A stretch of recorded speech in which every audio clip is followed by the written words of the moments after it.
Bonsoir à tous, bienvenue à l'École nationale supérieure d'architecture de Strasbourg. Nous sommes ravis d'accueillir ce soir cette conférence sur l'urbanisme transatlantique. Et je parle au nom du directeur de l'ENSA, Jean-François Briand, qui n'a pas pu être là ce soir. Il est pris sur des questions européennes, mais qui concernent l'architecture, et est à Nancy ce soir. Je laisse la parole à... Ah, merci.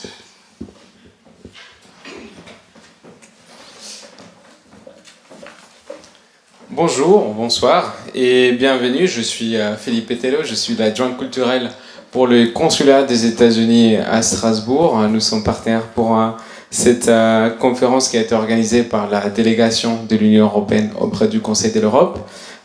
C'est une conférence qui veut explorer l'architecture en tant que forme de patrimoine culturel à travers une perspective historique et d'encourager le débat. Ce patrimoine architectural et comprendre les dynamiques culturelles, sociales et politiques des sociétés actuelles. L'identité, l'histoire, la culture, le patrimoine architectural est un sujet intrigant qui touche à de nombreuses questions différentes en même temps.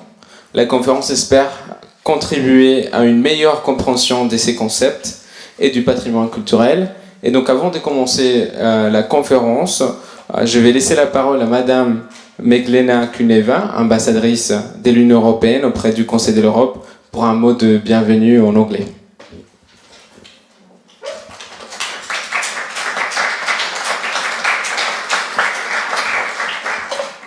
Thank you very much, and good evening to everybody. Bonsoir. I feel really very privileged, first of all, to be in an audience where I can see young faces, students, and also their teachers, and also people engaged so much with our topic for today.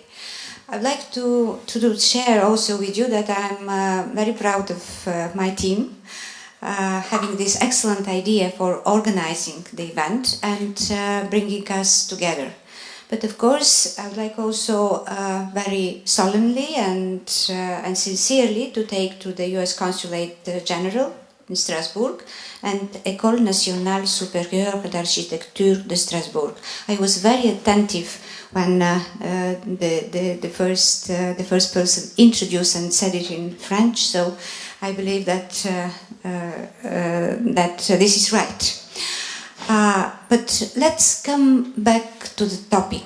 We are going to talk about architecture and cultural heritage. I have one line which is absolutely favorite to me, coming from a great French builder of Europe, and this is Jacques Monnet. He said that if it was now, years after the European community already started his real life, if it was to start now, I would have started with the culture. And he's right, but also this one happened before. If it was without culture, our human breach, we would have never ever been able 60-something years ago to establish our community. This is because we had culture in common.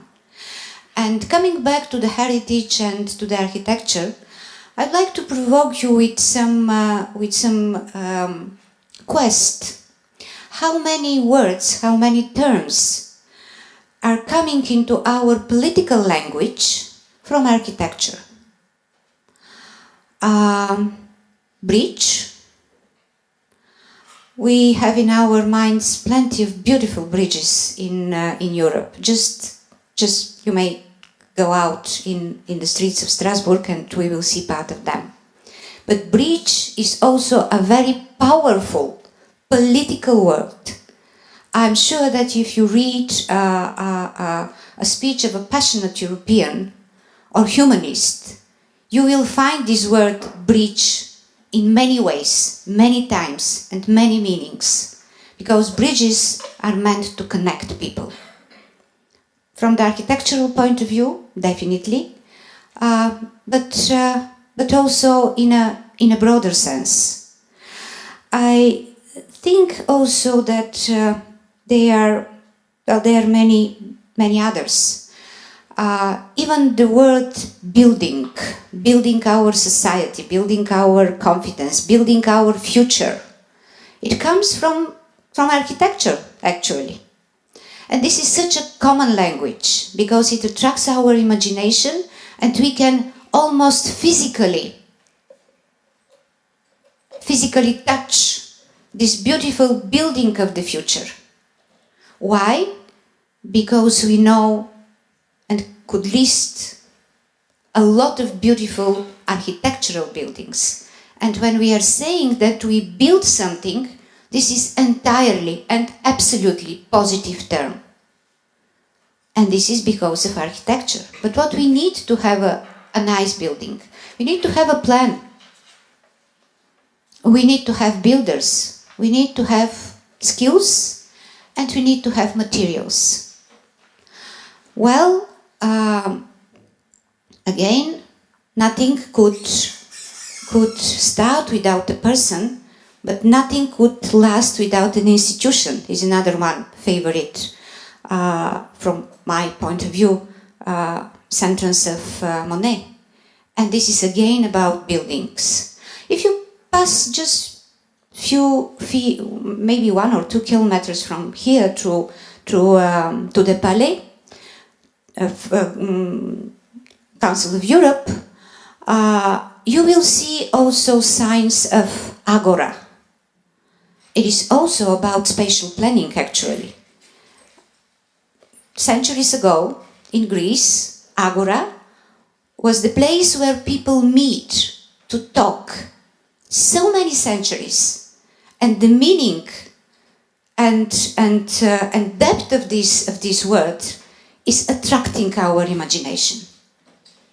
And when we say we need to talk, we need also a place, a space where to talk. So where could we have been without architecture, without planning? So it's connecting our desires, our hopes, our dreams to something which is almost impossible not to visualize through the architecture. But I would like also to end, maybe this is not good for the end because this is not entirely positive. How we dare to ruin monuments of architecture.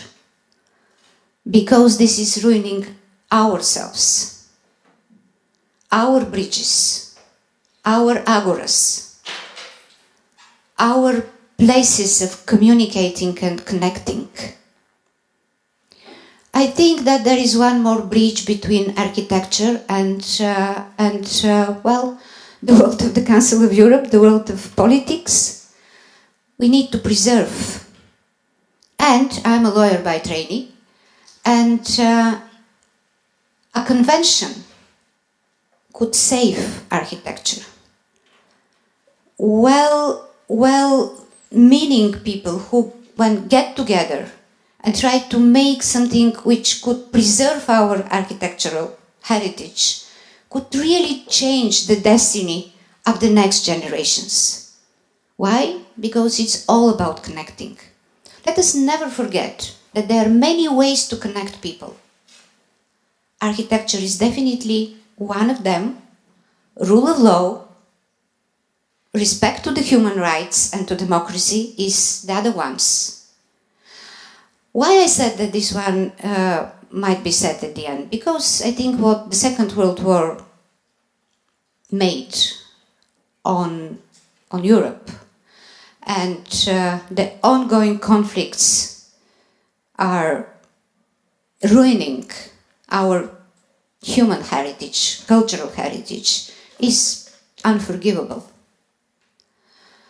But here we need to build something different, something in ourselves. And this is a stamina. This is a very stable inner construction which will allow us to endure, to overcome and to rebuild. And just to be more on the positive side, we rebuilded Europe. Architectures, builders, people, widows and kids in Germany. Piece after piece, they rebuilt Europe. They rebuilt their cities, their societies. So I very much hope that talking about heritage, talking about what we have in common, this will be about bridges, about building our societies, and about preserving what is the most precious, that we can talk to each other. And when we connect Europe and US, this is really a huge bridge. One of the most interesting, the most inspiring in the contemporary world. And let's start again and again, step after step, walk on this bridge. I'm sure that this one will give us a lot of knowledge, a lot of self-understanding, and a lot of certainty and joy of the world. Because at the end, to complete this whole architectural story is everybody to feel in its own place, being in the city, being in another state, being in another continent, because we have one thing which is in common. We are human beings, and you enjoy, hope, and strive for the same things. Thank you very much. It's a really great opportunity to look of what you have prepared, what you have done, and it will be very enthusiastically followed by my team and hopefully by our expanding audience. Thank you very much.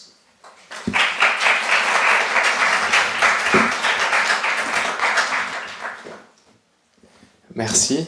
Pour commencer la conférence, nous allons maintenant donner la parole à Madame Catherine Hyde, et après sa présentation, on pourra prendre quelques questions. Donc, Madame Catherine Hyde a été pendant 6 ans co-directrice des RESEO, les réseaux européens pour l'éducation à l'opéra et à la danse, anciennement membre élu du comité exécutif des Cultures Action Europe. Catherine a rejoint l'équipe des Cultures Action Europe en 2015 en tant que responsable du développement politique, puis secrétaire générale par intérim. En 2018, elle a rejoint le comité économique et social européen en tant que membre du cabinet. Sa passion pour la culture et pour le changement des mentalités a guidé sa carrière dans les arts, les échanges interculturels, la jeunesse et la politique européenne. Madame Hyde. Merci.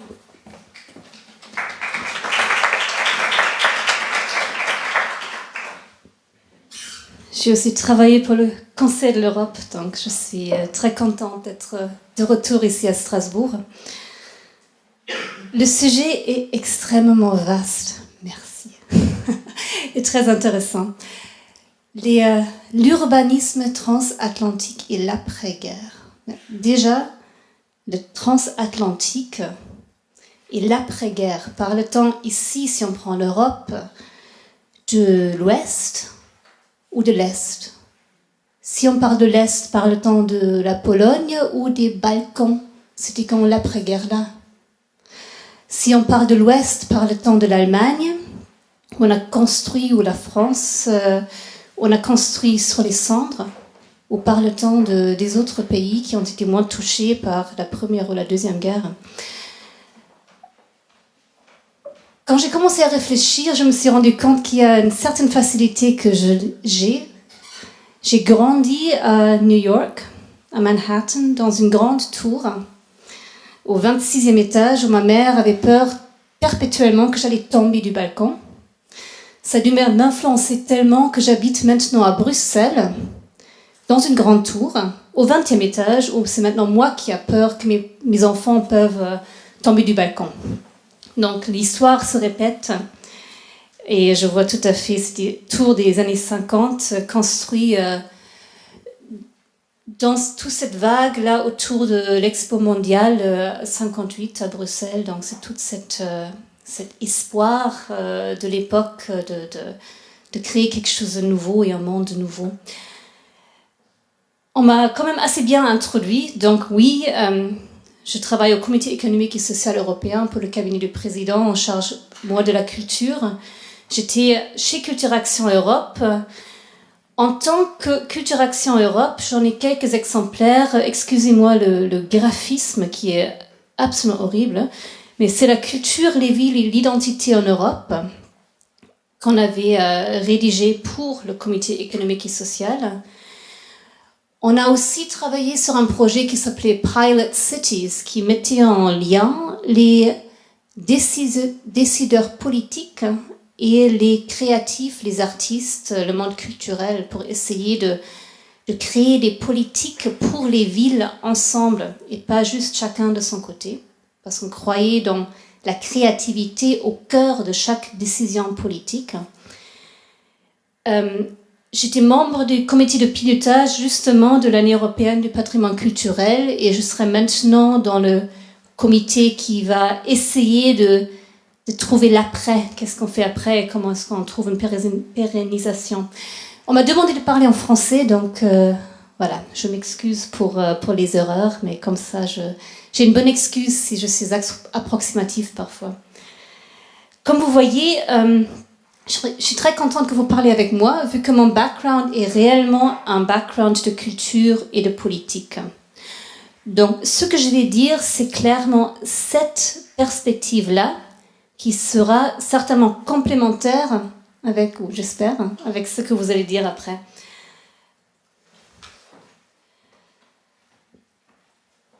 J'ai sorti 2 phrases de notre publication. L'architecture, l'urbanisme et les miroirs de notre société. Et en regardant les bâtiments, on apprend également beaucoup sur les gens et la société de l'époque. Si on regarde l'architecture d'après-guerre, en tout général, ce qu'on voit, c'est une mentalité ou un devoir de faire avec ce qu'on avait. Donc c'était humble, c'était simple, on n'avait pas beaucoup, on essayait de faire avec ce qu'on a. On voit aussi un besoin et une volonté réelle de briser avec le passé, avec le bourgeois, avec le fascisme, et de créer quelque chose qui était plus démocratique, plus égalitaire.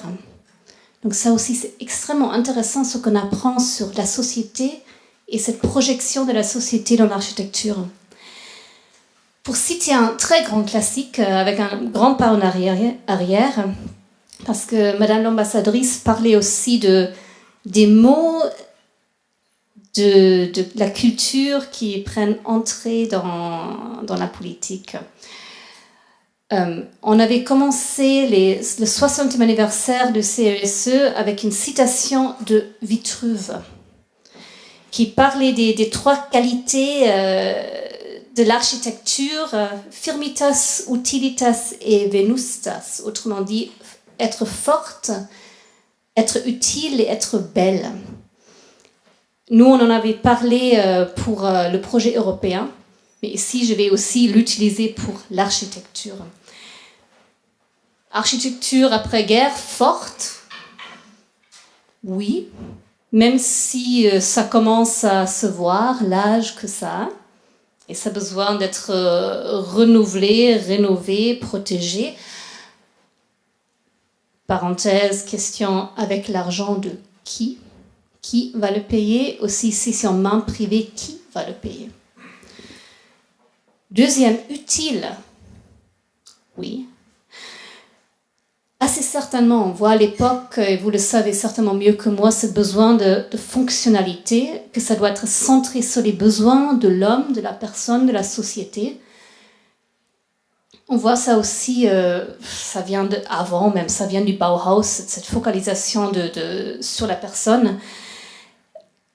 Je reviens là de nouveau sur la politique et la culture. L'idée qu'on met en avant, nous au CESE actuellement, c'est l'idée de la renaissance et de mettre justement dans toute réflexion politique l'homme ou la femme au centre de la réflexion.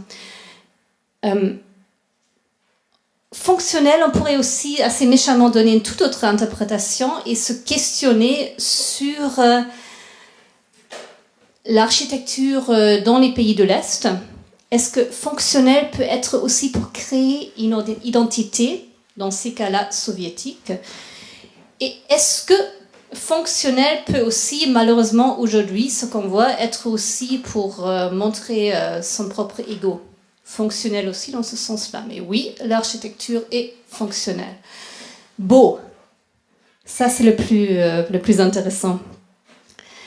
Ah d'ailleurs, mais je vais pas m'attarder là-dessus. Fonctionnel aussi, ça a changé, mais je suis sûre que vous en allez parler. Les différences entre ce qu'on croyait faire pour les voitures. Bruxelles a été détruite presque parce qu'on voyait cette ville fonctionnalité avec les voitures. Les city modèles,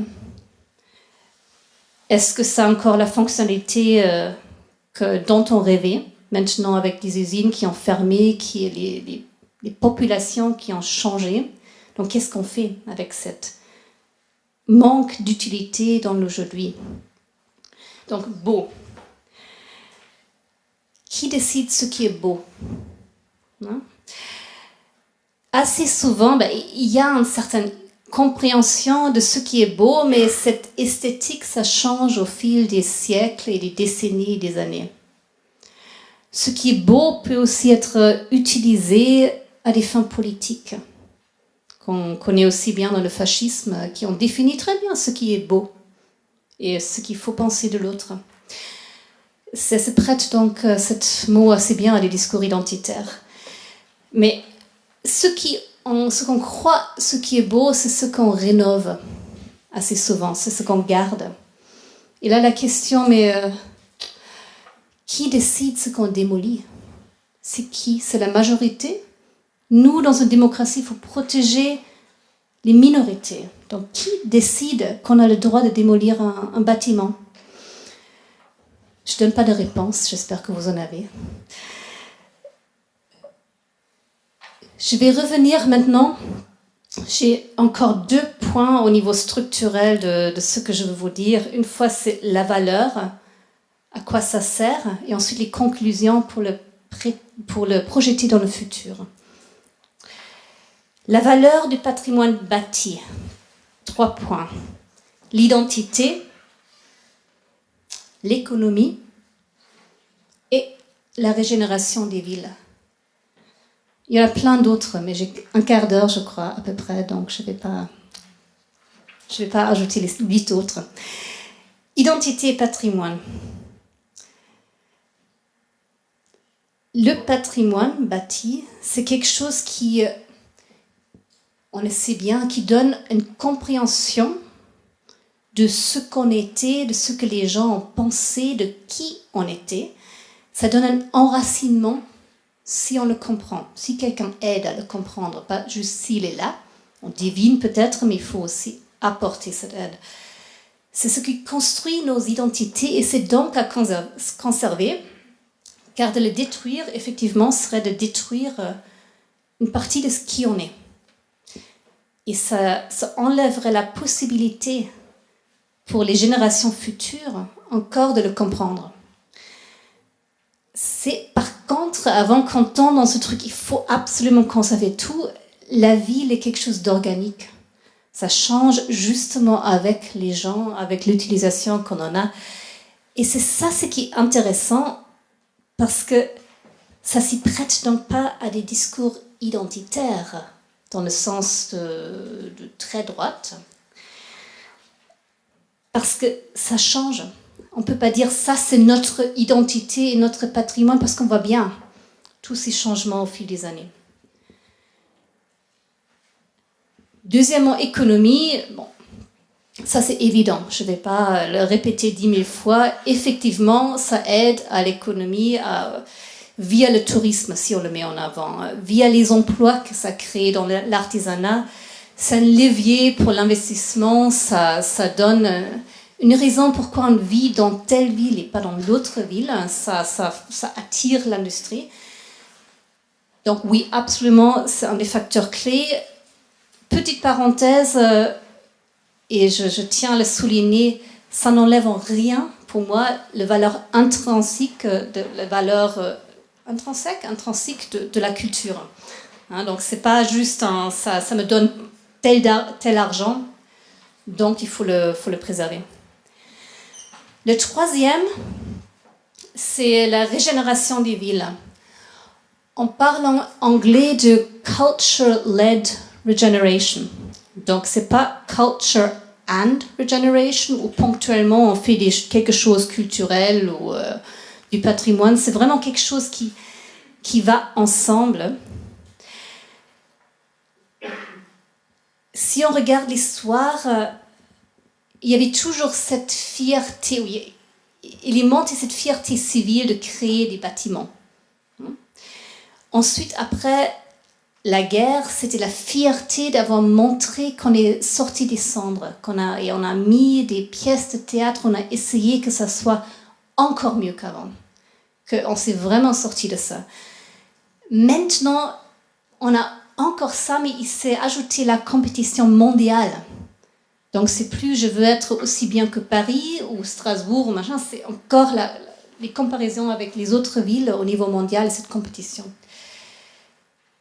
Et j'aimerais bien dire clairement une chose, mais ça venait déjà un peu avant, c'est que la régénération d'une ville, ou le développement, ça doit impérativement combiner les processus économiques, sociaux et culturels, tout en une fois. Donc, il faut miser sur l'éducation, pas juste sur le bâti. Ça ne suffit pas de rénover ou garder juste un immeuble, c'est vide comme ça. Il faut constamment miser sur la participation citoyenne. Toujours. C'est comme on a montré que les processus et les projets sont plus réussis, plus durables, si on réussit ce processus participatif, pas juste pour montrer qu'on a essayé, mais vraiment. Il faut vraiment que ça vienne des gens. Et c'est comme ça que les gens donnent sens à cette architecture. C'est comme ça que les gens donnent sens à leur vie, tout court, en participant à ce qui les entoure. Et ça, c'est un besoin qui est devenu encore plus grand dans les 10-15 dernières années, avec les générations aussi influencées par la révolution digitale, le numérique. On a l'habitude de vouloir participer. Ça fait partie de ce qu'on veut faire, donc on n'accepte pas du tout qu'il y ait tout d'un coup un bâtiment qui est érigé ou détruit sans qu'on ait eu son mot à dire. Donc c'est vraiment constamment dans l'urbanisme cette participation. Et ça donne aussi une identité spécifique à une ville. Ça ne donne pas des villes un peu génériques qui ont tous les mêmes bâtis, les mêmes commerces. En faisant vraiment ça, monter ça de la culture du terrain. Et comme ça aussi, ça donne un levier pour le travail d'intégration, parce que ça devient vraiment le bâti des gens là. Donc, conclusion, je viens à la fin, j'espère que je suis à peu près dans le temps. 4 conclusions. Quel sens pour le patrimoine et quel sens pour le patrimoine après la guerre ? J'ai déjà dit l'économie ou pas. La culture comme moteur de cohésion, comme développement d'identité. Mais il ne faut pas juste le voir comme un vecteur de croissance économique. Et une idée qu'on avait mise dans cette publication, c'est que c'est intéressant de réinvestir les gains financiers du tourisme ou des gens qui viennent voir un bâti dans l'écosystème social. Donc les gens en tirent profit aussi. Donc vraiment penser à cet réinvestissement des gains dans le local. Deuxièmement, économie. Deuxièmement, promouvoir la participation. miser sur les gens et pas juste sur l'infrastructure, toujours penser participation. Troisièmement, identité. On est à pas si longtemps que ça des élections européennes et on voit un peu partout les développements que ça a. Et on voit souvent ces besoins de revenir aux sources supposées, à ce passé qui paraît glorieux.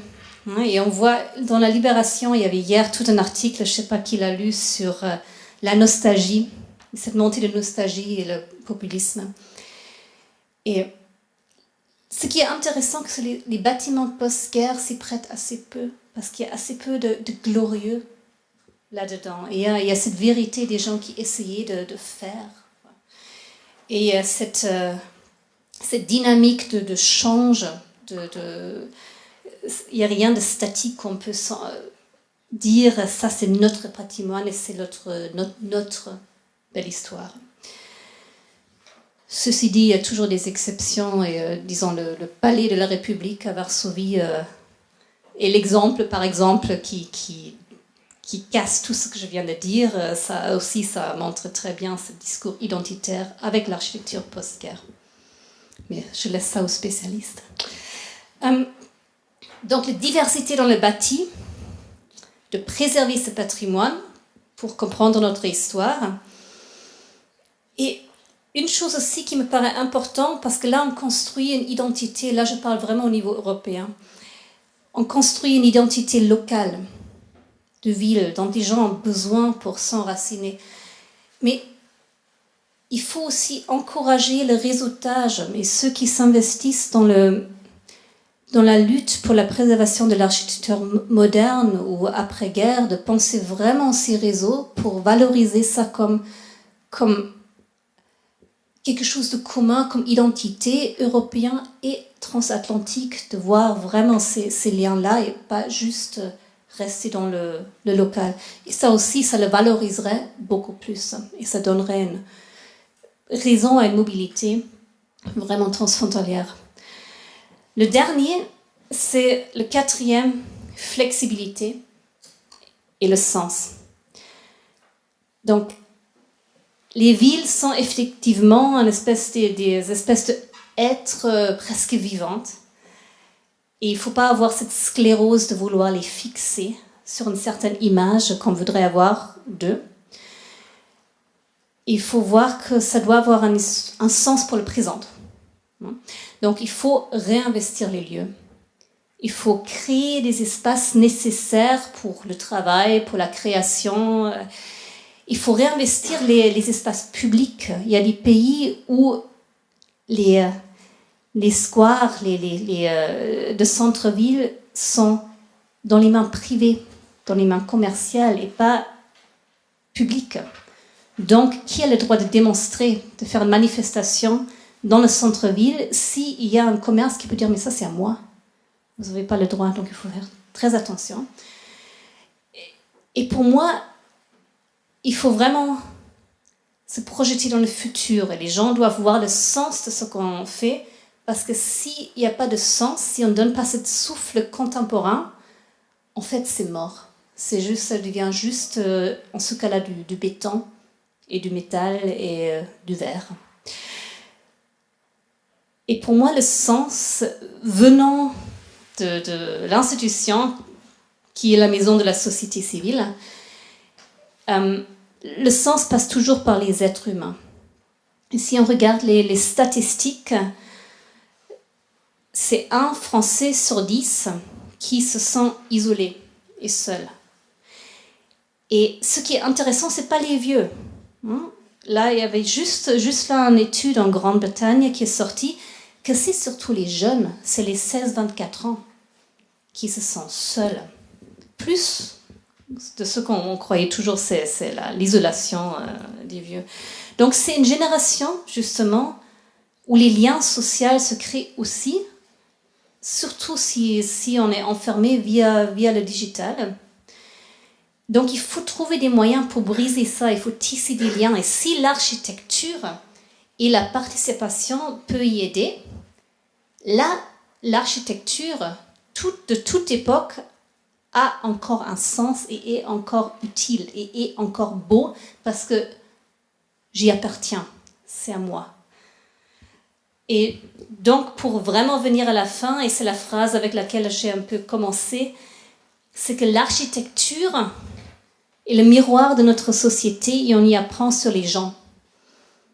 Donc la question est, dans quelle société souhaitons-nous vivre? Donc, dans quelle ville et dans quel bâtiment souhaitons vivre? Merci.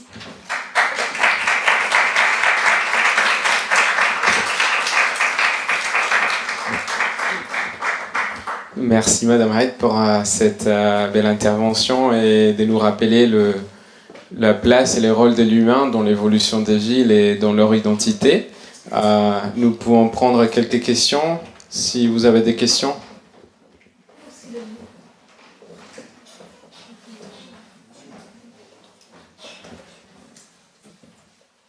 Est-ce qu'il y a des questions?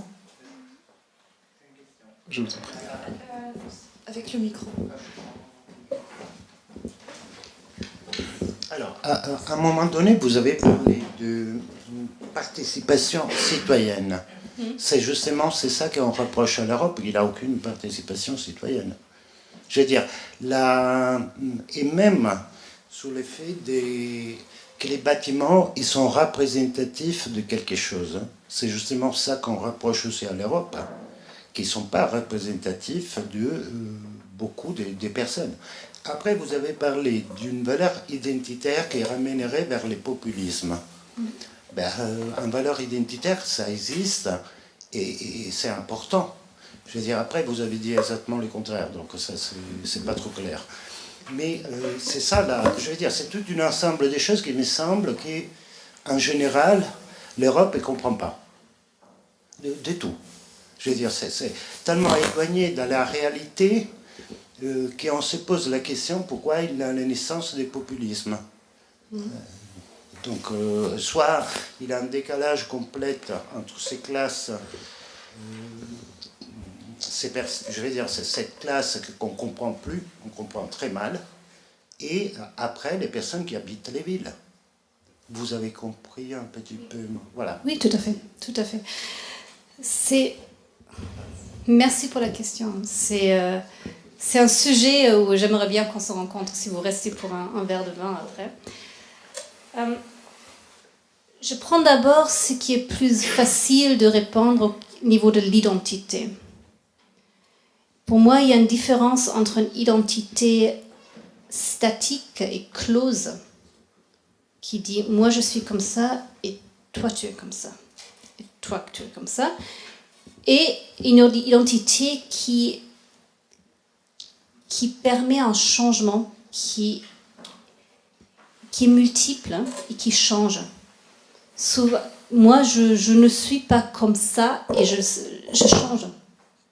Donc, c'est ça pour moi la différence. Je ne sais pas si j'arrive, c'est dur en français. L'identité bulgare qu'on essaie de créer, ou l'identité hongroise, est bien plus multiple que notre réinterprétation de l'histoire veut le faire croire. Donc il faut toujours, quand on parle d'identité, saisir des identités multiples et changeantes. Pour moi, c'est... Mais on peut en parler après pour que je puisse l'expliquer plus. Au niveau du fait qu'il n'y a pas de consultation au niveau européen, c'était bien ça ? J'aurais tendance de contredire.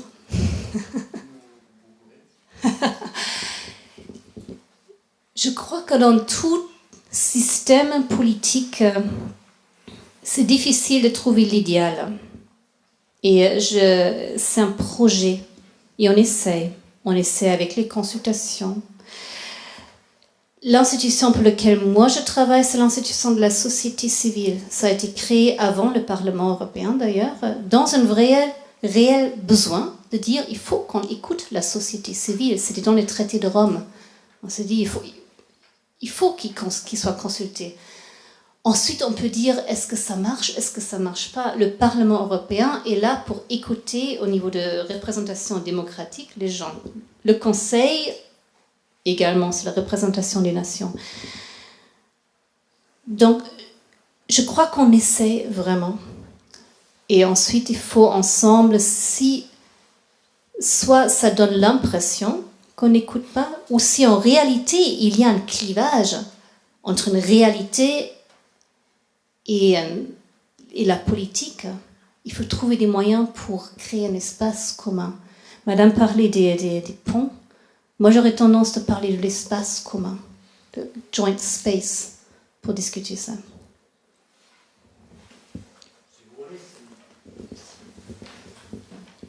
Si vous voulez, la réalité, c'est que les personnes ils ont vu une superposition de pouvoir et l'effet je veux dire, d'une participation des citoyens. Ça, on ne l'a pas vu.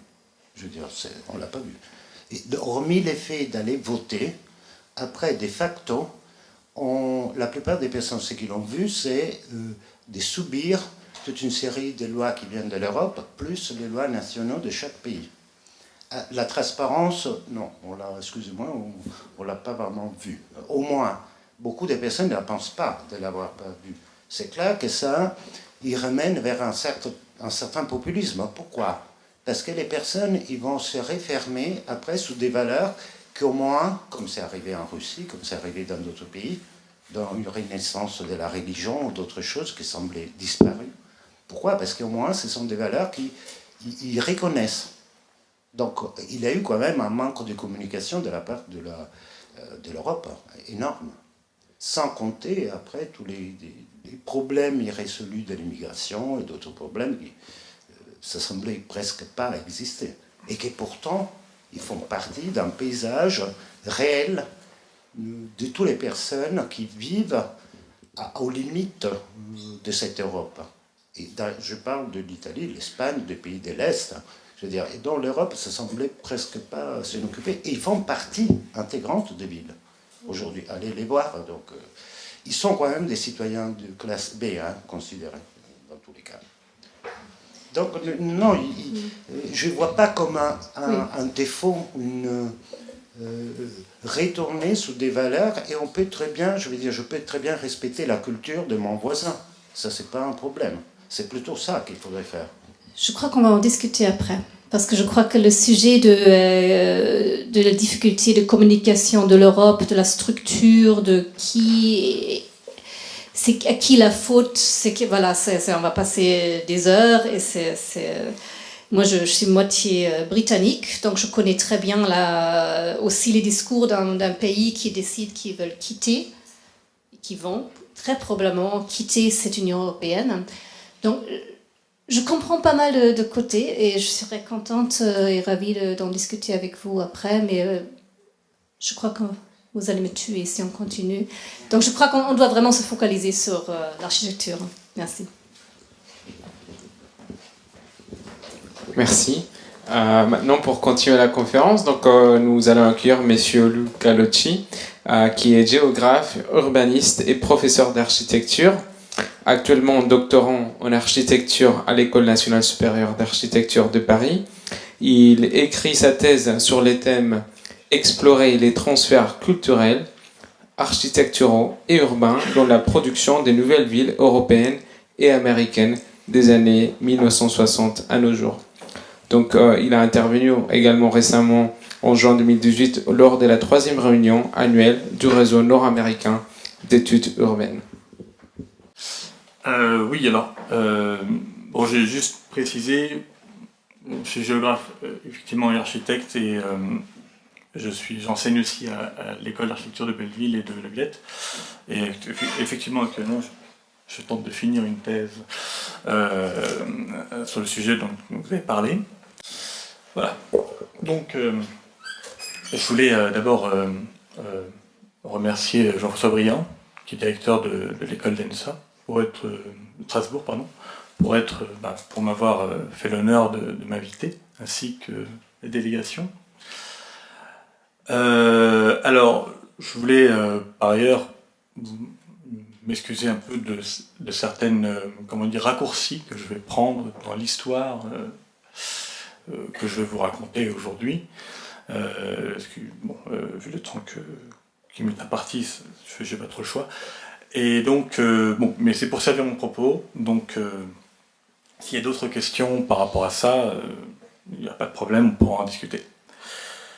Le sujet que je vais vous présenter, il s'agit des regards croisés, si on veut, dans la production, dans la création, il y a plusieurs termes pour ça, des villes nouvelles aux États-Unis et en Europe, particulièrement en Europe, un peu en France, mais vous verrez que les rapports sont pas tout à fait les mêmes.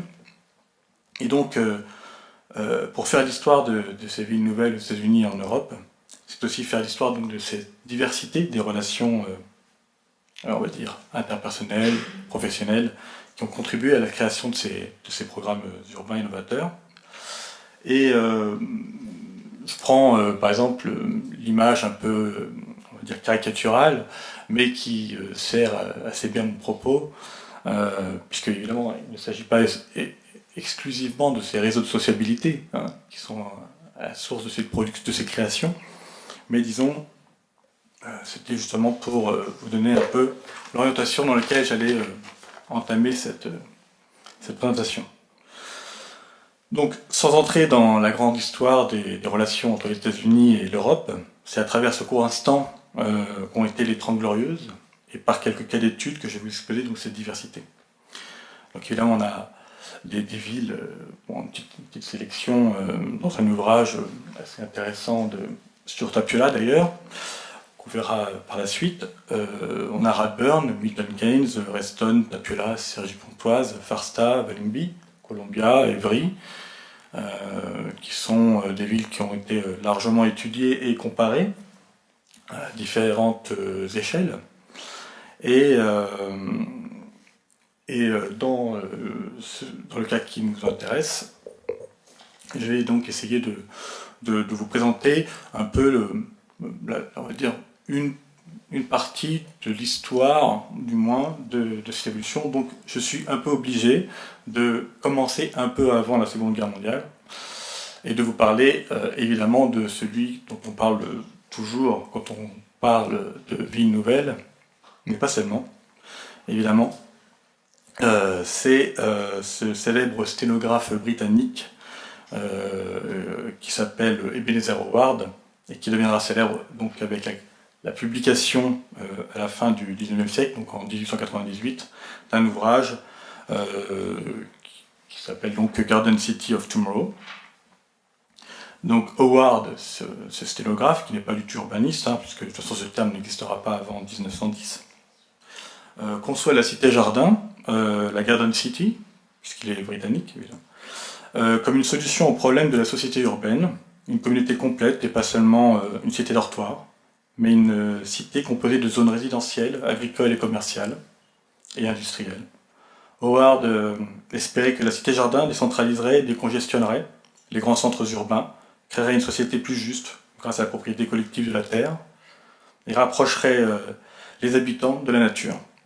L'inspiration d'Ebenezer pour les cités-jardins est le produit d'expériences personnelles et professionnelles, entre autres dans son travail en tant que rédacteur des rapports officiels du Parlement, métier qu'il conservera jusqu'à la fin de sa vie.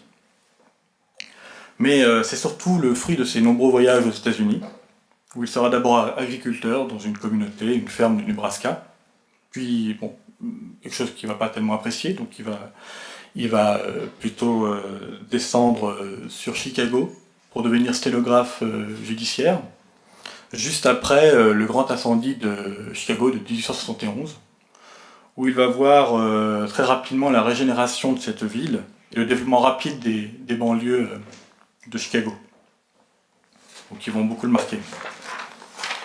Là-bas, il va aussi découvrir de nombreux auteurs qui vont beaucoup le marquer, comme Walt Whitman, Ralph Waldo Emerson, Edward Bellamy, John Ruskin, mais aussi l'architecte paysagiste Frank Lowe Olmsted, créateur entre autres du Central Park. Voilà, il va rester donc quelques années aux États-Unis, il va y retourner évidemment un peu plus tard. Et en rentrant au Royaume-Uni, donc chargé de ce bagage d'observation et personnel de ses relations, il va découvrir, si ce n'était déjà pas le cas au préalable, par sa nouvelle fonction au Parlement, des problèmes de surpeuplement et de grande pauvreté de cette Angleterre de plus en plus urbanisée, poussée par les révolutions industrielles successives. Dès lors, lui et ses disciples concevront en 1903 et en 1919 les cités-jardins de Letchworth et de Welwyn, comprenant des ceintures vertes pour l'agriculture, des espaces verts, des centres-villes, comprenant des activités commerciales, civiques et une gamme de logements pittoresques. Ce concept, malgré de nombreuses critiques qui lui sont faites, va connaître un véritable succès et se développera dans toute l'Europe et traversera l'Atlantique par l'intermédiaire de plusieurs acteurs importants de l'histoire de l'urbanisme américain. Alors, excusez-moi, je suis un peu tôt.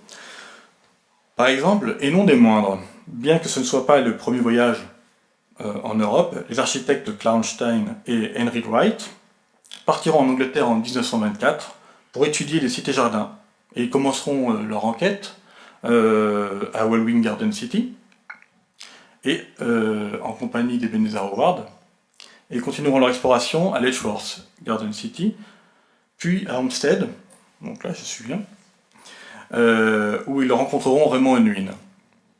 Ils furent très impressionnés par cette dernière, cité-jardin, et par sa relation entre les bâtiments et le paysage, au point de marquer durablement les travaux de Klaunstein par la suite, jusqu'à ses travaux les plus récents. Donc de retour aux États-Unis, Klaunstein, Henry Wright, avec Lewis Mumford, Marjorie Sewell Cotley et d'autres, vont se réunir pour créer une cité-jardin avant-gardiste connue sous le nom de Radburn. Ils reprennent donc les concepts d'Ebenezer Howard en l'adaptant à l'usage de l'automobile. C'est pourquoi on a coutume d'appeler Radburn City for the Motor Age. Son innovation la plus importante a été le Superblock, qui a remplacé les cours et les allées par des espaces verts communs et paysagers situés derrière les maisons. Des logements individuels et collectifs, et la mise en œuvre d'une séparation horizontale de circulation piétonne et automobile. Ainsi, évidemment, que la mise en œuvre du cul-de-sac, qu'on verra encore jusqu'à aujourd'hui dans de nombreuses suburbs américaines, mais aussi françaises. Donc ce projet, partiellement construit, a malheureusement échoué avec la Grande Dépression de 1929, et malgré tout, Klaunstein continuera à développer ce concept dans d'autres programmes, les Greenbelt Towns, construites par le Resettlement Administration, mise en œuvre par le président Roosevelt dans les années 30. C'est dans le cadre du New Deal que l'administration fédérale s'aventura temporairement dans le domaine de la planification urbaine, plutôt modeste de dimension, située le plus généralement aux franges métropolitaines, dont les plus connues furent sans aucun doute Green Hills, en Ohio, qui a été renommé Forest Park, Greendale à Milwaukee, Greenbrook dans le New Jersey, et en particulier celle qui est affichée sur le PowerPoint, Greenbelt dans la banlieue de Washington. Alors celles-ci aussi vont être revendues par le gouvernement, avec une exception évidemment, celle de Greenbelt qui va garder son système, son statut et son système associatif de fonctionnement, qui la rendent très particulière aujourd'hui, et qui la rendent d'ailleurs unique aux États-Unis. Il faudra attendre la fin de la Seconde Guerre mondiale, et donc cette période que l'économiste français appelle, Jean Fourastier appelle les 30 Glorieuses, la Révolution silencieuse, pour que se produise une nouvelle phase de développement des villes nouvelles, de ces nouvelles cités, un moment de prospérité historique dans l'histoire du monde jusqu'au choc pétrolier de 1973, ainsi que d'environ 30 ans qui verra le développement des échanges internationaux, développement des technologies et des communications. On ne dira plus cité-jardin, à quelques exceptions près, mais l'on dira dorénavant ville nouvelle, New Towns, pour sa traduction en anglais, ou New Community, qui sera surtout usitée aux États-Unis. Voire bien d'autres qualifications, comme New City ou New Town in Town, comme l'exemple qui n'a pas été mis en œuvre, du moins dans cette forme-là, par Victor Gruen, à New York pour ce qu'on appelait à l'époque Welfare Island, mais qui est aujourd'hui Roosevelt Island. Cette difficulté à rendre compte de ces différentes réalités par une appellation commune de part et d'autre de l'Atlantique fait intervenir l'idée que la dénomination des villes nouvelles est une appellation d'origine non contrôlée, car difficile à définir si l'on s'extrait du modèle français pour regarder vers des programmes à l'échelle internationale. C'est ainsi que les gouvernements vont s'emparer de ce nouveau concept comme moyen d'effacer les souvenirs douloureux de la guerre, de reconstruire et de décentraliser les vieux centres urbains. Ce concept de ville nouvelle visait aussi à répondre à un malaise de l'isolement des logements de banlieue et prescrit un nouveau genre de vie urbaine. Rompant avec le modèle traditionnel de la métropole, en suggérant une ville moins imposante, plus humaine et plus verte, ils ont également intégré la possibilité d'emploi et favorisé la diversité raciale et socio-économique. Pour ces cas-là, on verra un peu plus tard justement les questions. Les villes nouvelles sont devenues des laboratoires qui cherchent à utiliser l'expérience antérieure tout en évitant les écueils du passé. De nombreuses villes nouvelles vont apparaître en abondance dans toute l'Europe. De vastes programmes majoritairement publics vont donner naissance à des villes comme Stevenage et Corby en Angleterre, Tapiola en Finlande, Cergy-Pontoise et Évry en France. Ces villes nouvelles, tel un cercle vertueux, vont pour les uns s'inspirer des travaux de Clarenstein avec Radburn, et pour les autres notamment Tapiola, et pour les premières générations de villes nouvelles anglo-saxonnes.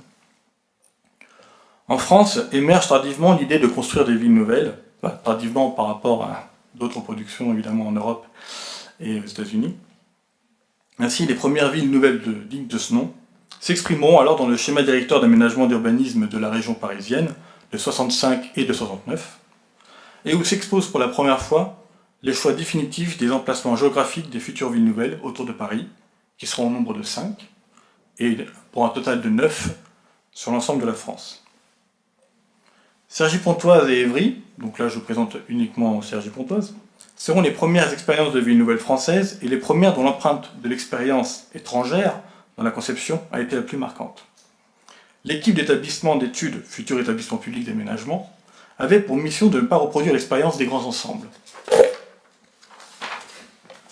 Une petite digression à ce sujet d'ailleurs, à Cergy, on remarque évidemment, justement, juste en haut à ma droite, la préfecture de Cergy, qui est le premier bâtiment public construit à Cergy, construit par l'architecte Henri Bernard, qui est aussi celui qui a construit la maison de la radio à Paris, dit s'être inspiré très nettement, du moins pour lui, du City Hall de Boston, qui lui construit à peu près dans la même année à Boston, par l'agence Kallman, McKinley et Knowles.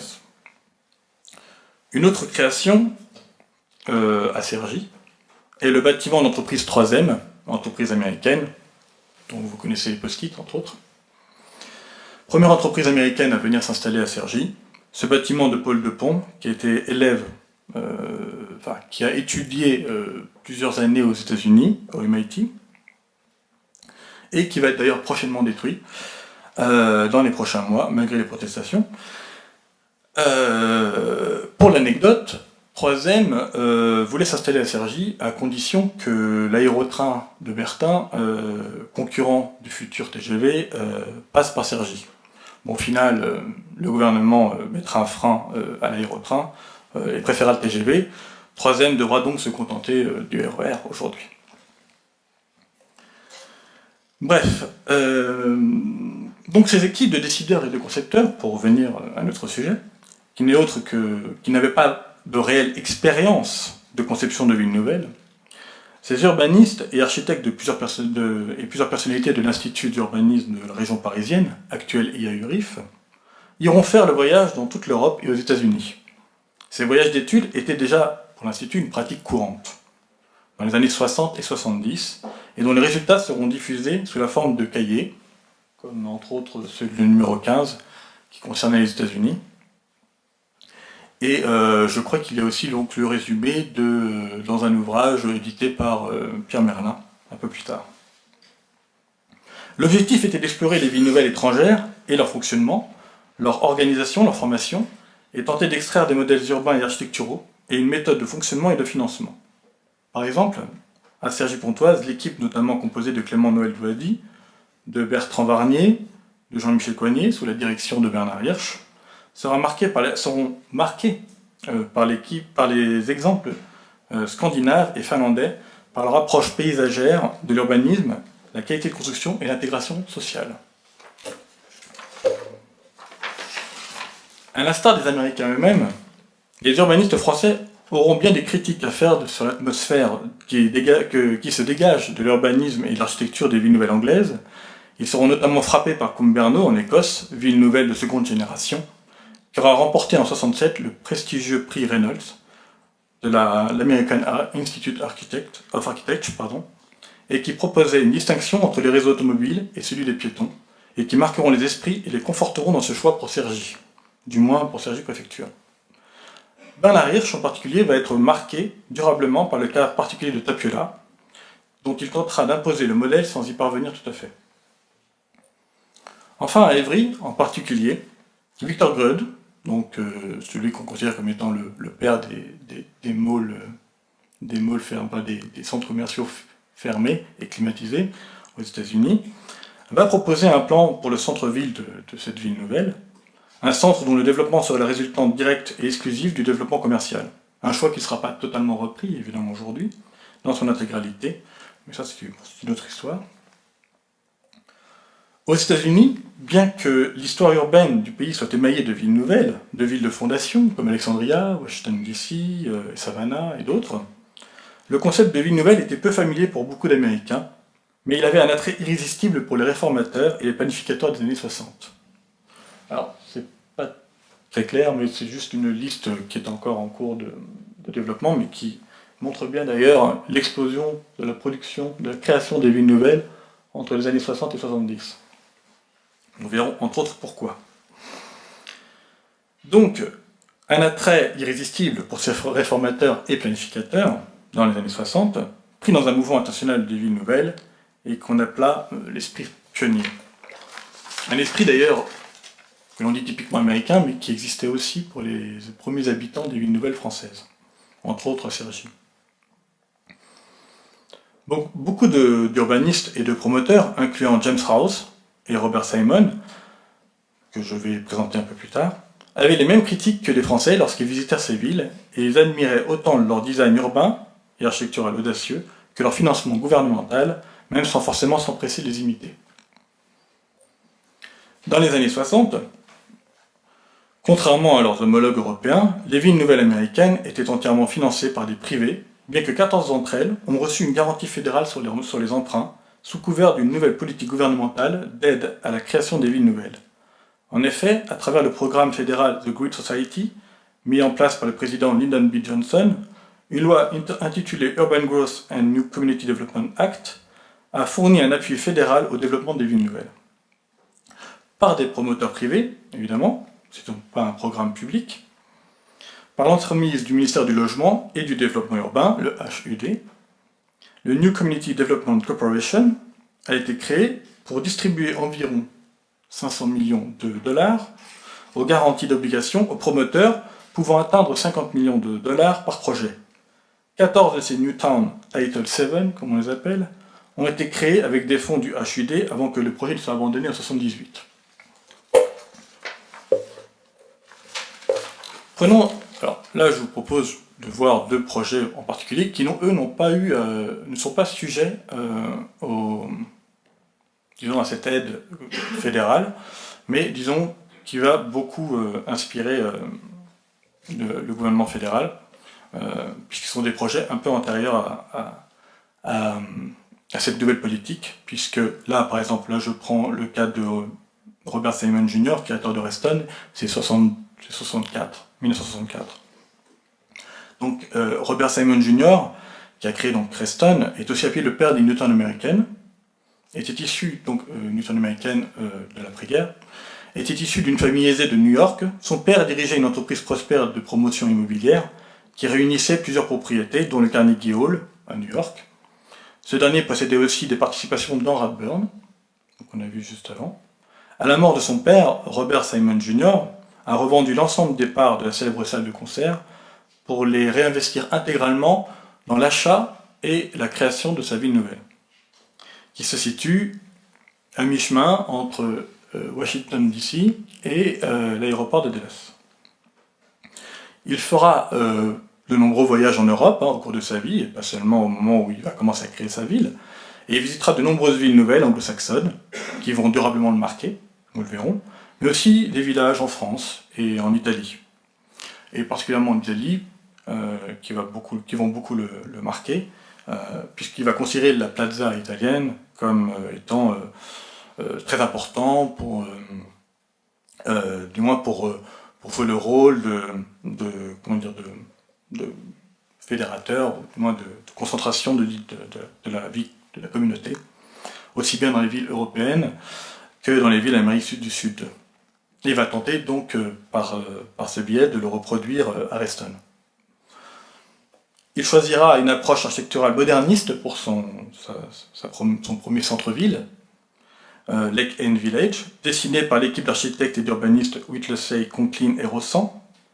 Whittlesey, donc Julian Whittlesey, a par ailleurs travaillé avec Larenstein sur la ville nouvelle de Kitimat en Colombie-Britannique, et il va être durablement marqué par cette collaboration avec Clarence, et va vouloir réinsuffler ces idées dans la ville de Reston. Alors, Robert Simon, lui, il va prendre, pour la petite histoire, il va prendre une équipe d'architectes qui va choisir lui, à qui il va donner en fait un chèque en blanc, on va dire, pour construire cette ville, et leur dire faites ce que vous voulez, sans vouloir prendre la phrase qu'aurait dit John Hammond, c'est qu'il a dépensé sans compter, mais effectivement, ce sont pour l'essentiel des architectes plutôt de la mouvance moderniste, et qui va être à la fois son succès posthume, si on veut, posthume, mais aussi les raisons de la banqueroute de sa ville nouvelle, parce sans oublier qu'on est quand même dans un état, c'est la Virginie, et qui était particulièrement conservateur, et que beaucoup, même s'il a été encensé par son programme architectural et urbain, au niveau commercial, ça n'a pas été une très grande réussite. Bien qu'aujourd'hui on reconnaisse la qualité de ce projet, surtout dans un paysage suburbain particulièrement homogène. Donc son autre homologue, qui n'était pas son concurrent, mais qui aussi a construit sa ville nouvelle à peu près en même temps, 2-3 ans après, lui c'est un peu différent, bien qu'ils avaient à peu près le même projet, la même vision. James Ross, donc, qui est créateur de Columbia, cette ville située dans l'état du Maryland, entre Baltimore et la capitale fédérale, ne fera pas la même erreur, et lui mettra en place une équipe pluridisciplinaire composée non pas seulement d'urbanistes et d'architectes, mais aussi d'historiens, de psychologues, de sociologues, de médecins, pour justement produire cette ville qu'il voulait la plus réussie, et lui permettre un avenir radieux, si on veut. Mais lui, à la différence de Ross, de Simon, c'est qu'il, lui, on va dire, c'est un peu l'exemple parfait du rêve américain, puisque lui, il est parti de rien, et il est devenu promoteur immobilier et philanthrope, reconnu pour être un des créateurs des premiers malls fermés et climatisés, avec son homologue et ami Victor Gruen. Reconnu aussi pour avoir été un des premiers à mettre en place des politiques, si on veut, de renouvellement urbain, dès les années 50.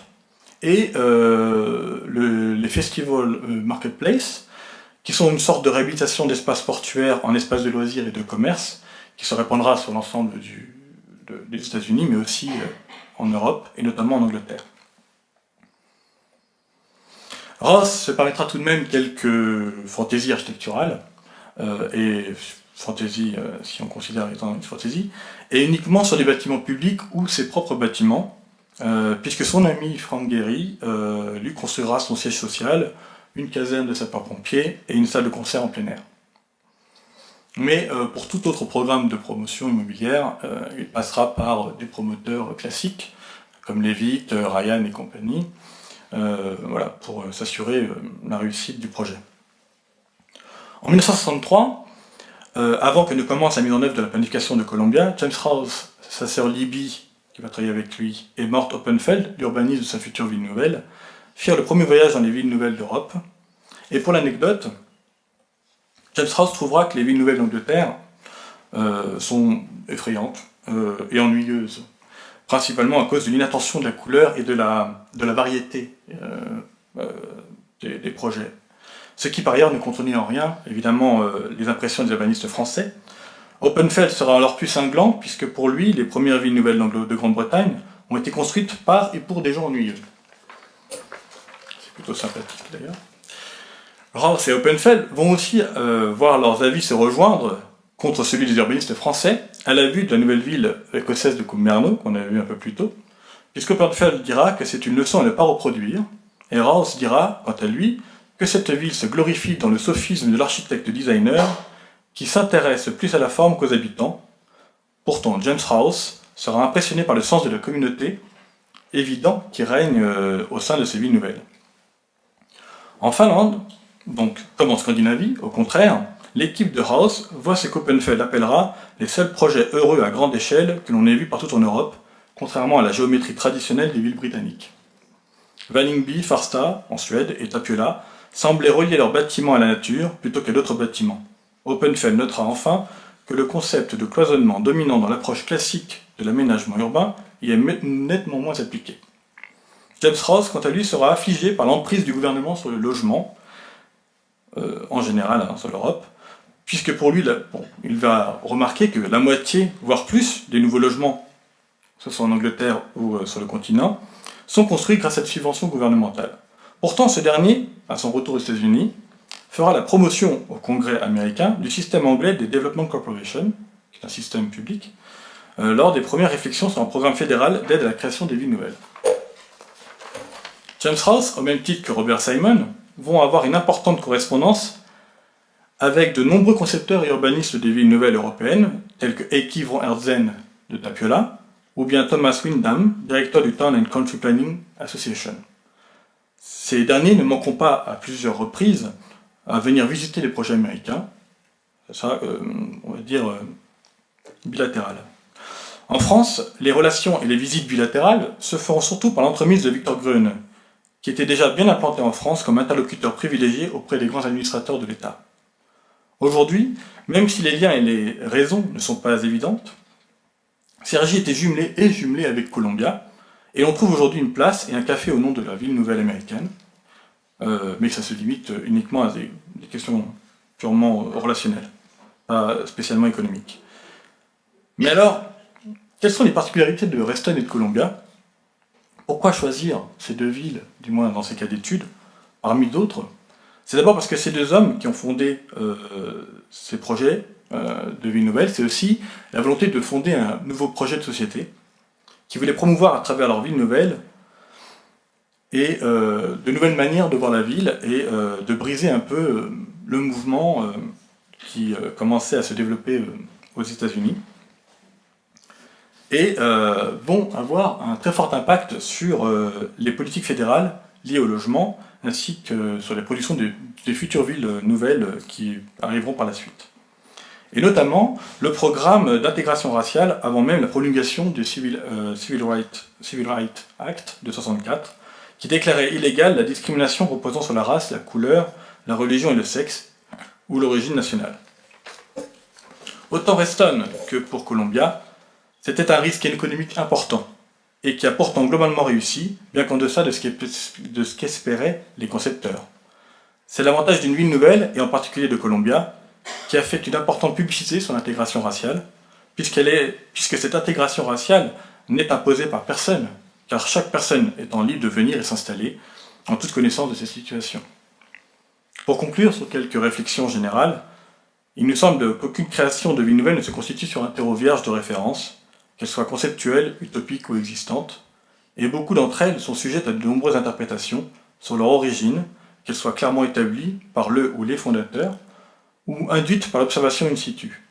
Ces racines peuvent être clairement identifiées et référencées comme l'exemple de Cité Jardin en France, en Angleterre et aux États-Unis à la fin du XIXe siècle, jusque dans les années 30, en prenant en compte les principales références, mais ce n'est pas les seules, les écrits et la prise en considération des œuvres construites en Angleterre. Ces emprunts ne sont pas toujours aussi explicites, structurés et remarquables, et ils se développent le plus souvent à travers des plans, des perspectives, des publications et des retours critiques faits pendant le développement de ces villes et a posteriori. C'est sans compter le courant architecturaux urbain dans lequel s'inscrivent ces créations et qu'elles traversent parfois en digérant leurs codes et les modèles que ces courants façonnent. Reston et Columbia, comme Cergy et Évry, Marne-la-Vallée à leur tour, sont aussi le carrefour de deux courants majeurs de l'histoire qu'a positionné entre les années 60 et 90, entre la fin du mouvement moderniste issu des Siam et le postmodernisme naissant, prélude au courant du New Urbanism, dont ça seront d'importantes références. Interroger ces mouvements des cités nouvelles qui égrènent le 19e et le 20e siècle, c'est aussi comprendre le présent de ces villes et leur futur, et permet de relativiser les discours actuels que l'on dit novateurs sur le développement des nouvelles cités, une expérience toujours d'actualité, et non seulement au Moyen-Orient et en Asie, mais encore aux États-Unis, et dans une moindre mesure en Europe. Si la ville nouvelle ne se veut surtout pas une expérience urbaine nouvelle, elle est souvent le reflet de la société à l'instant où celle-ci est construite. À chaque époque, sa singularité, les cités-jardins et l'appel de la nature contre la ville dense et polluée, les villes nouvelles comme contre-projet au phénomène d'étalement urbain et des grands ensembles, et les smart cities et la ville dense et écologiquement frugale face à l'automobile et aux risques climatiques. Je vous remercie.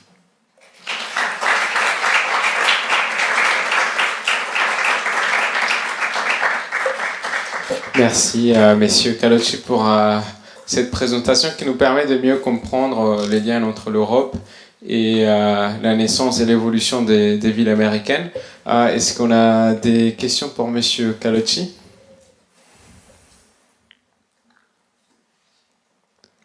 Une question? Sinon, avant de finir, je voudrais appeler à nouveau Madame Haït à revenir avec Messieurs Calocci. Et donc, je voudrais juste qu'on parte sur une bonne note et avoir juste vos idées.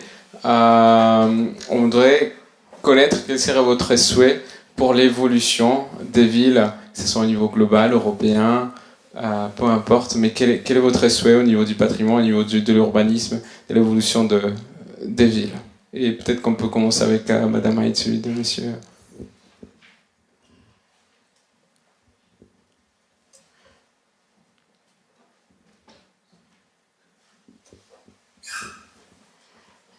Je crois que ça revient à ce que j'ai dit à la fin avec les gens.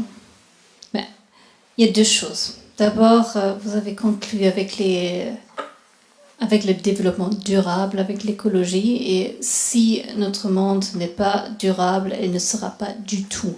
Donc, c'est impératif qu'on a cette réflexion écologique. Sinon, c'est vraiment fini. Par contre, ça, c'est aussi créé par des gens qui ont la capacité de réfléchir à ces démarches écologiques et de durabilité. Donc, il faut aussi toujours investir dans cette culture.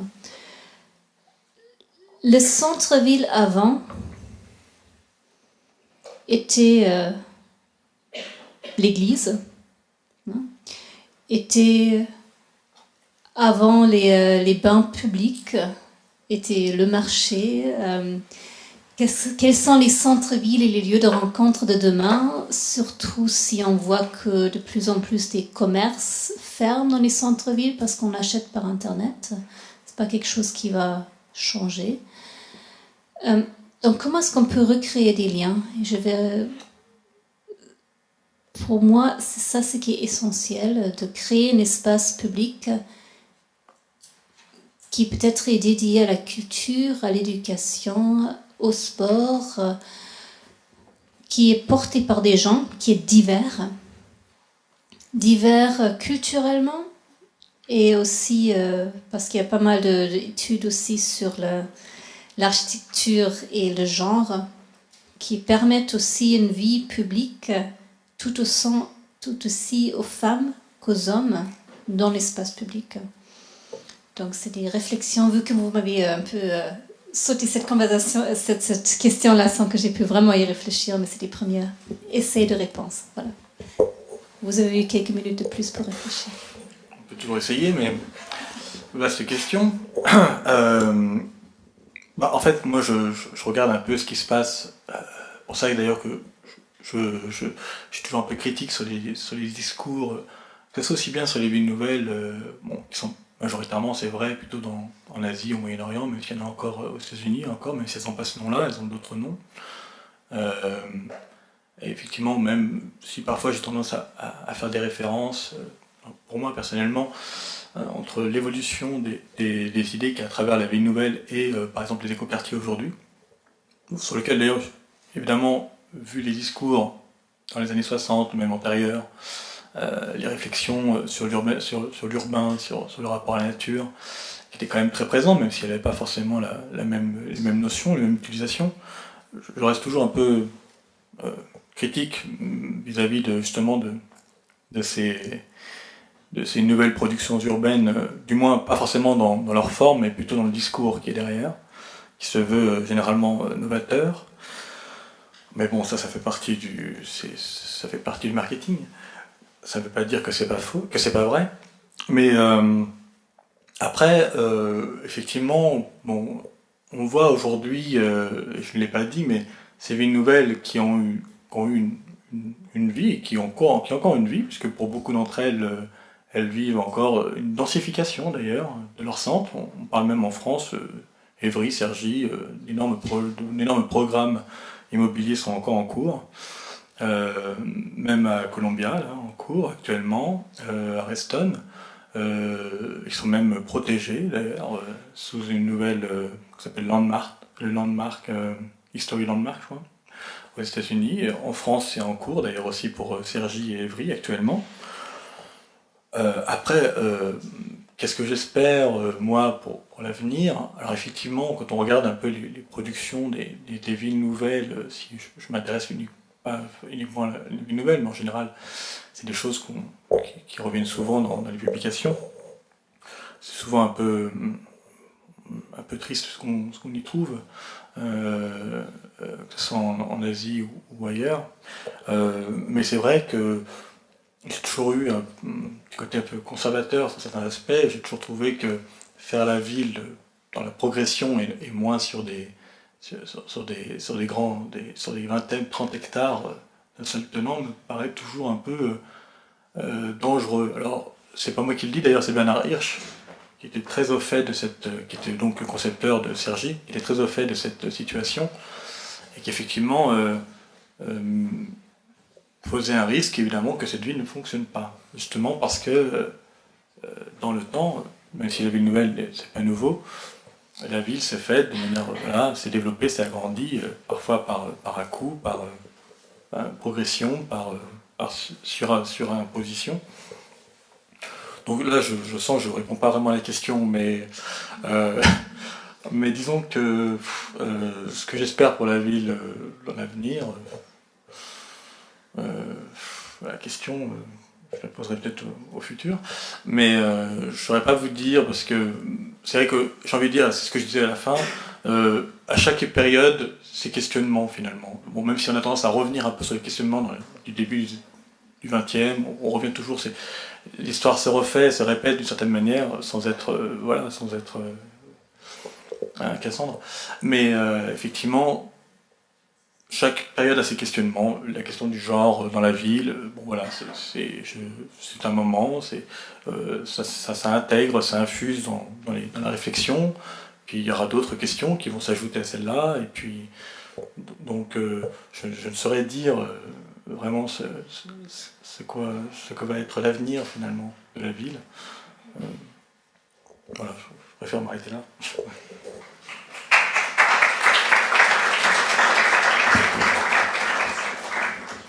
Et juste pour conclure cette conférence, je vais donner la parole à Lucie Desgruzon de la délégation de l'Union européenne auprès du Conseil de l'Europe.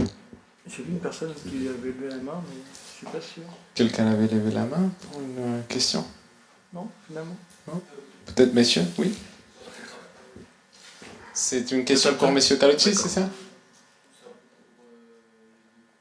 Ok, bah oui. Juste un instant, on va vous passer le microphone.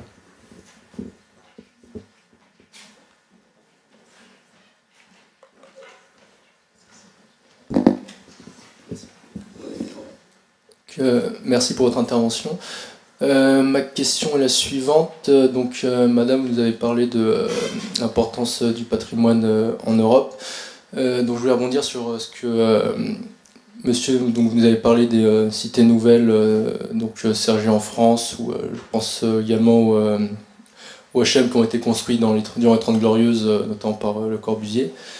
Sauf que je dirais actuellement, c'est entre guillemets les banlieues, comme on les appelle, sont, de ce que je puis en voir, c'est plus un sujet de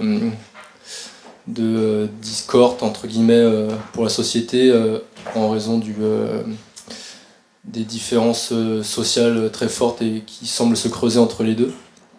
Donc je voulais juste savoir si justement comment on pouvait faire pour remettre justement ce patrimoine qui a quand même été construit dans un certain contexte historique pour le remettre en valeur. Et je voulais également savoir si on retrouvait un peu ce même schéma ailleurs en Europe ou aux États-Unis avec, comme vous l'avez parlé, les villes de Reston ou de Columbia. Ah oui. Alors, je ne suis pas sûr d'avoir bien compris la question, mais concernant... Alors après, on peut trouver que c'est un peu tôt, mais effectivement, ces villes nouvelles, ces new communities aux États-Unis du moins, communities, pardon, sont actuellement font l'objet d'une étude et de programmes de protection. Alors effectivement, pour les villes des années 60, certains diraient que c'est un peu tôt, mais et qu'effectivement elles n'ont peut-être pas grand-chose à offrir, mais dans le cas de Reston, bon, mon avis personnel, oui, il y a pas mal de choses intéressantes, et même à Columbia. Mais effectivement, en France, là, depuis peu, on a des programmes, j'ai plus le nom exact en tête, mais qui sont en train d'étudier justement le patrimoine architectural des villes nouvelles. Bon, pour l'instant, je crois qu'elle se limite à Cergy et à Ivry. Les résultats ne devraient pas tarder. Et je crois que c'est patrimoine du XXe siècle. Et voilà, ça c'est un programme. Alors, après, voir ce que ça va donner dans les actes, ça je ne sais pas. Mais effectivement, bon, c'est tout un mouvement. Bon, après, c'est tout un mouvement parce que à une époque, on considérait que tout ce qui était antérieur à 45, bon, ok, on protège. Tout ce qui était après, ça n'avait aucun intérêt. Donc il y a une évolution, évidemment. Après, savoir est-ce qu'on tout doit être patrimonialisé et dans quelles conditions, ça c'est une vaste question à laquelle je pourrais peut-être vous faire référence à Chauvet, entre autres, qui a beaucoup écrit là-dessus. Il y en a d'autres aussi. Sinon... Je vais essayer d'un autre angle. Si on sort de l'Europe et les États-Unis, si on prend l'Asie, j'ai parlé de mon passé, j'ai aussi j'ai des connexions avec le Singapour. Le Singapour qui j'ai vécu pendant 5 ans et qui a une politique directive, mais qui a décidé qu'il faut sortir les gens de leur bâti qui était insalubre, qui a construit et qui en a fait une politique. C'est des villes nouvelles, c'est une ville nouvelle d'une autre manière, et qui a aussi eu une politique très clairement raciale et culturelle qui a dit c'est un pourcentage de gens d'origine chinoise, malais, Inde, voilà. Ça c'est une politique directive et parfois on aurait presque envie d'être un petit dictateur, de dire voilà, je fais comme ça, voilà, ça se mélange et on sort de cette ghettoisation. J'ai parfois ces fantasmes-là. Mais en réalité, dans notre société, dans l'Europe, c'est effectivement un problème socioculturel, c'est un problème de ghettoisation qu'il faut résoudre aussi par des fins politiques, d'éducation c'est pas juste en se focalisant sur ces villes-là. dans les villes, il y a des projets culturels et artistiques qui sont assez impressionnants, qui essayent de redonner une fierté, redonner une raison d'être. En fin de compte aussi, ça devient aussi une capacité de pouvoir aussi lâcher parfois. De dire, mais si malgré tous les efforts, ça ne marche pas, ben, c'est que ça n'a plus de sens ni pour les personnes là, ni pour quoi que ce soit. Et il faut aussi savoir dire, on arrête là. Et ça, cette question-là et cette décision-là est dure à prendre et doit être prise par la plupart des gens possibles. Merci.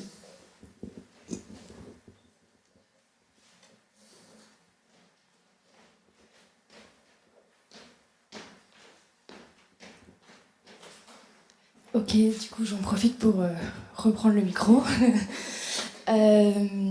Donc je ne vais pas prendre beaucoup plus de votre temps. C'est juste que dehors, à l'étage juste au-dessus, il y a une exposition qui vous attend et aussi un petit cocktail.